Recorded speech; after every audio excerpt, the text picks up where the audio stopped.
G'day guys, Mark here from Byford Services. Just wanted to walk you through another van that we're about to do a handover on. It's this beautiful Jayco Destiny, brand new van that's come to us.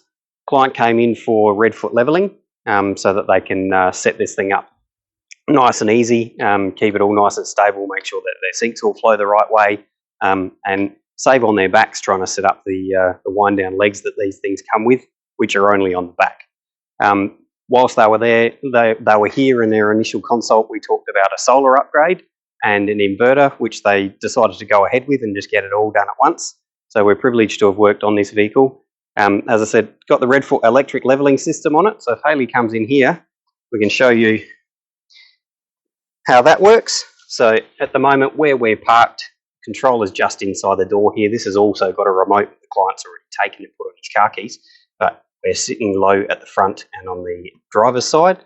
So when we press start, our legs will come down and give us the opportunity to level it up with any chocks if we need to, or put blocks underneath it if we're on sand or soft grass. All right, but Hayley goes out and has a look. The legs will now be in the vertical position in the back here. We've got our legs down. I've put a block at the back corner there because that is the low side of our driveway. Tilts off towards the spoon drain, and I just press one button, press auto, and this van's going to level itself out in about somewhere between 45 and 90 seconds, and we will have a perfectly level van.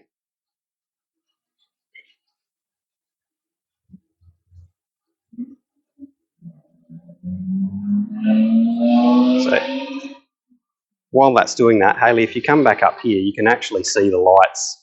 We'll show you what it's doing.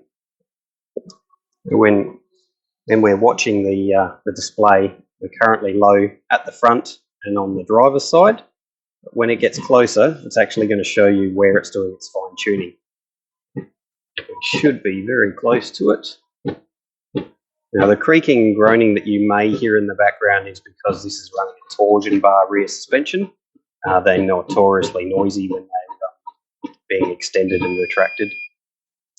Oh, no, unfortunately, I haven't allowed for the slope, so it's saying that we've still got a leg that won't achieve full extension. So we'll deal with that in a second, but I'll just show you the rest of this video. So the client also opted for a Starlink integration. So they've got Starlink Mini mounted up on the roof up here. To achieve the Starlink Mini power, we've gone with the Cowfish Cosmo unit, Cosmo Mini. To turn the Starlink on and off is simple as one button, Starlink's now on. Give it a couple of minutes, that'll be registered with the network and good to go. And another button and it's turned off again. All right. We're currently got the air conditioner running at 20 degrees. It's warmer than that today, so it is doing some work. But you'll see on here, we're discharging, but we're only discharging at 0.8 to 1 amp.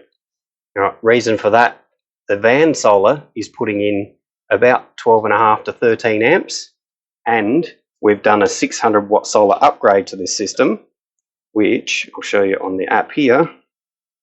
Our Victron solar is pumping in another almost 27 amps of solar at the moment as well. So we're getting between the van and the additional solar, which we've now got 1,000 watts on the roof, we're getting somewhere in the vicinity of about 40 amps of charge just off the solar, which is fantastic, and we're not even in full sun at the moment. All right, so if we look underneath the bed here, we've maintained all of their projector 12 volt switching, and their touchscreen does everything else. Already had the projector shunt, but what we've done is a Victron inverter charger off-grid setup. So we eliminated the charging off the projector. We've deregulated the charging off the Victron down to 100 amps. Then we're doing the 600 watt solar through the Victron MPPT solar isolator on there, so that we can isolate the hot feed coming from the roof. It's all fused and protected. We've got breakers in there, and then it's running off of the Jayco supplied Renergy 300 amp battery, which is going to do this job perfectly for what these guys want to do. So if you're interested in getting solar upgrades, inverters, Redfoot levelling, or Starlink integration into your caravan, motorhome, camper trailer, give us a call at Byford Services. We're aiming to be a one-stop shop for all your solutions to get your off-grid lifestyle up and running. Cheers, guys.